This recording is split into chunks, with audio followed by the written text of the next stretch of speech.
វុធារីជាអ្នកដឹកនាំជាភរិយានិងជាអ្នកម្ដាយមួយរូបដែលតំណាងឲ្យកម្លាំងជំរុញចិត្តភាពរឹងមាំនិងទំនុកចិត្តរបស់ស្ត្រីមនុស្សជាច្រើនវាយតម្លៃថា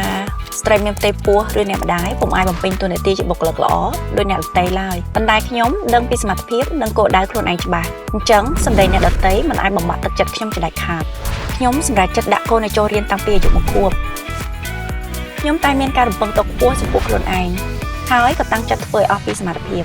ដើម្បីឈានទៅដល់គោលដៅឧបសគ្គដែលខ្ញុំជួបបានសម្រួលសមត្ថភាពខ្ញុំធ្វើឲ្យខ្ញុំកាន់តែរឹងមាំនិងកាន់តែមានទំនុកចិត្តចំពោះខ្លួនឯង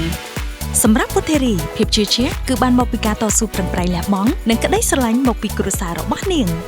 ជីវិតខ្ញុំថ្ងៃណាក៏ដូចដើរលើផ្លូវលាក់ដែរអត់ដែលស្គាល់ពាក្យថាស្រួលទេតែខ្ញុំណាមានវិធីសាស្ត្រដែលធ្វើឲ្យខ្លួនឯងសុបាយ